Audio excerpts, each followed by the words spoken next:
नमस्कार मित्रांनो, सुख म्हणजे नक्की काय असतं, शरीरामध्ये काय घडले आपण ते बघणार आहोत। सावरी आणि राजमाला नित्य समजावून सांगत असते की एकटींनी कुठंच बाहेर जायचं नाही। ते विचारतात कोण होता तो व्यक्ती जो यांच्या जीवावर उठला होता। ते विचार करत असते की शालिनी तर हॉस्पिटलमध्ये आहे, मग ही घटना कोणी घडवली, अजून कोण कोण दुश्मन होणार आहे असं विमल विचारते। त्याचे सावरी बोलते तीच असणार आहे, हॉस्पिटलमधून सटकून तिने सर्व केलं असेल। तात्या बोलतात की असं कसं शक्य आहे। विमल देखील शंका व्यक्त करते की जरी ती निसटून सटली असली तर एवढं लवकर ती तिथं कसं पोहोचली। धीरज देखील संशय व्यक्त करतो की शालिनीचा याच्यामध्ये हात असू शकतो। जर असेल तर शालिनी एवढी हिंमत त्या व्यक्तीमध्ये कशी असेल आणि त्या व्यक्तीमध्ये आपल्या विरोधात एवढा द्वेष तरी कसा असेल। त्याला तो माणूस शोधूनच काढायला पाहिजे असं अधिराज बोलतो। अंदाज ठेवून चालणार नाही, आपल्याला ती व्यक्ती शोधावंच लागेल असं अधिराज बोलतो। त्या आणि लवलीला नित्य विचारते की त्या माणसाचा शोध लागला का। त्याच वेळेस आळीपाळीने आम्ही पहारा देत होतो पण काही शोध लागला नाही असंही ते बोलतात। त्यानंतर सोमा आणि ईशान गाडीवरून येत असतात। ते तिघांनाही बघतात आणि मागून ईशान निसटतो। तेवढ्यात संत्याची नजर त्यांच्याकडे जाती आणि तो विचार करतो तो लांडगा इथं काय करतोय। नित्याची नजर त्या दुसऱ्या व्यक्तीकडे जाते ज्यांनी चेहरा झाकून निघालेला असतो। तिथून निसटून जातो आणि ईशानचा पाठलाग हे सर्वजण करतात। तेवढ्यात सोमा ईशानला फोन करतो। त्या तिघांनाही डाऊट आला आहे आणि ते तुझा पाठलाग करतील असं म्हणून त्याला सावध करतात। नित्या त्याला थांबवते आणि पाठीमागून त्याच्या खांद्यावर हात ठेवते। त्याने आंधळा व्यक्ती असतो, ईशान नसतो। तुला कुठं सोडायचं का असं नित्या विचारते। त्याच वेळेस माझीच वाट आहे, मी शोधल असं तो बोलतो। त्यानंतर ईशान मात्र सर्व गंमत बघत असतो। ईशानने वेळ काढूपणा केला आणि आयडिया करून त्याचं स्वेटर त्या आंधळ्या व्यक्तीला दिलेलं असतं। मनातल्या मनात ईशान बोलतो जोपर्यंत तू माझ्या तावडीत येत नाही ना तोपर्यंत हा चेहरा तुला पाहायला मिळणार नाही। तू मरणाच्या दारात उभा राहशील ना त्याच वेळेस मी तुला सरप्राईज देणार आहे। शेजारी बसून सर्वजण घडलेला प्रकार आठवत असतात। अधिराज विचारतो की नक्की तुम्हाला माहित आहे ना तोच व्यक्ती सोमाच्या गाडीवरून उतरला म्हणून। त्याचे सगळेजण हो बोलतात। नक्कीच या व्यक्तीचं कनेक्शन सोमासोबत आहे असं नित्या बोलते। त्यावेळेस लवली येतो आणि नित्या मॅडमची शंका खरीच आहे, सोमाने एकाच व्यक्तीच्या नावावर 2 रूम बुक केले आहेत असं तो सांगतो। डॉक्युमेंट देखील सबमिट केलेले नाही। जण एकमेकांचा अंदाज घेत असतात, तो व्यक्ती कोण असेल यावर चर्चा चालू असते। हे सर्व करत आहे का असा संशय क्लिअर होतो। लवली आठवण करून देतो की एवढा मोठा प्लॅन करणं हे सोमाच्या बुद्धीच्या बाहेर आहे। सोबत कोण ती व्यक्ती आहे हे शोधल्याशिवाय आपल्याला हे काही कळणार नाही असं अधिराज बोलतो। ते अंदाज व्यक्त करते की काल तू दिवसभर नीट होता आणि चहा पिल्यावरच तुझी तब्येत का बिघडली।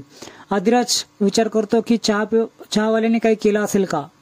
लगेच डॉक्टरांना फोन लावतो आणि अन्नातून काही गेलं तर आपल्याला ताप येऊ शकतो का असं तो विचारतो।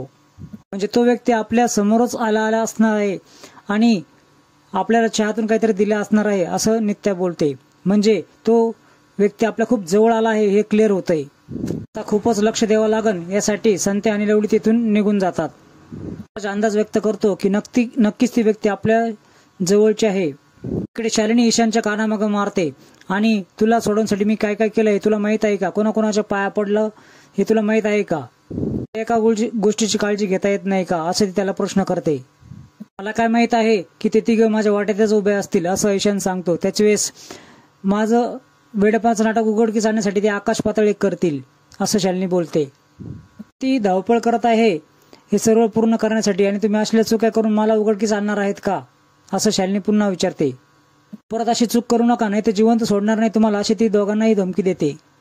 बेसावत असतानाच आपण सर्व काही करू शकतोय असं शालिनी बोलते आणि त्यांना जर सर्व कळालं ना तर तुम्ही दोघे इथे ऍडमिट असताल हे लक्षात घ्या असं बोलते। थोडी अडचण उभं राहिली तरी मी सर्व सांभाळून घेतलंच ना, म्हणूनच तर तू जिवंत आहे असं शालिनी बोलते। दोघांवरही वार करण्याचा डाव रचला आहे मी असं शालिनी बोलते। तुमचा प्लॅन काय आहे तुम्हाला सांगा असं सोमा विचारतो। तुम्ही दोघांनी अजून एक चुकी केली आहे की दोघांनी एकाच हॉटेलमध्ये रूम बुक केली आहे। वेगवेगळे हॉटेल निवडता येत नव्हते का तुम्हाला, आणि एकत्र फिरू नका। मूर्ख कुठले, अक्कल गहाण ठेवली आहे का तुम्ही असं ती सगळ्यांना झापते। दोघेही तिथून निघून जातात। सोमाने मला खूप फिरवलं, सारं गावभर फिरवलं असं संत्या सांगतो।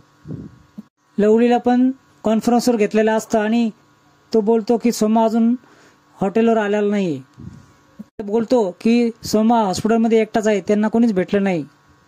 बोलते की बहुतेक ते सावध झाले आहे. धीराज, सोमा आणि नित्या डॉक्टरांकडे येतात. डॉक्टर बोलतात की तुमच्या पेशंटची परिस्थिती खूप खालावलेली आहे. सोमा लगेच बोलतो की तुम्हाला पेशंट नीट करता येत नसेल तर सांगा तुम्ही, नाहीतर आम्ही दुसऱ्या हॉस्पिटलमध्ये त्यांना हलवू. चांगली तब्येत होत नसेल तर चांगली करा ना, डॉक्टर आहेत ना तुम्ही, असं तो डॉक्टरना विचारतो. डॉक्टर बोलतात तुम्ही फॅमिली मेंबर नसले तरी त्यांच्या जवळचे तुम्ही सर्व आहात, म्हणूनच मी तुम्हाला बोलवलं आहे आणि जे घडतंय तेच सांगत आहे. पेशंट सुधारण्यासाठी काहीतरी उपाय असेल ना, असं ती डॉक्टरांना नित्य प्रश्न करते. त्यावेळेस डॉक्टर बोलतात की उपाय तर आहेत, पण पेशंटने देखील रिस्पॉन्स दिला पाहिजे ना. मानसिक आधार दूर करण्यासाठी त्यांच्या जवळचं कोणतरी व्यक्ती आपल्यापाशी असायला हवं, डॉक्टर सुचवतात. शालिनी स्वतःचा विचार करत असते.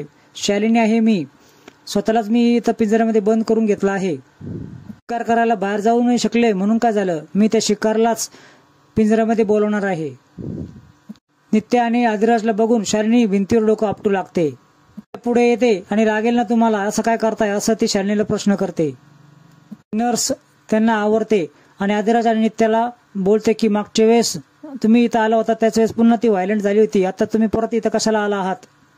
तर काहीच केलं नाही असं नित्य उत्तर देते. त्याच्यानंतर स्वतःहून तुम्ही बघतायत ना की तुम्हाला बघितल्यानंतर पेशंट डोकं आपटून घेता येते, पेशंट बेशुद्ध पडतंय, डॉक्टर स्ट्रेचर घेऊन येतात.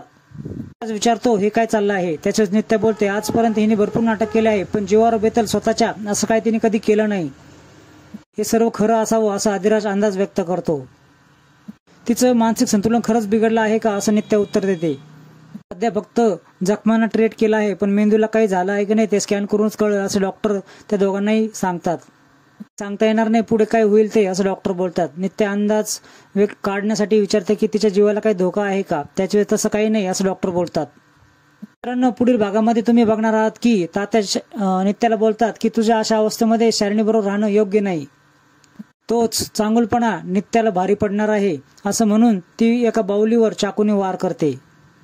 धीराज आणि नित्या हॉस्पिटलमध्ये आलेले असतात आणि तुमचं नाव लिहून मी ते लगेच आलो असं ते सांगतात. चालत असते त्यावेळेस एका खेळण्यावरून तिचा पाय निसटतो आणि ती जोरात आदिराज अशी ओरडते. सळणार एवढ्यात आदिराज खूप घाबरतो. मित्रांनो, पुढील भागामध्ये काय होईल, नित्या पडते की काय किंवा तिचा घात होतो की काय हे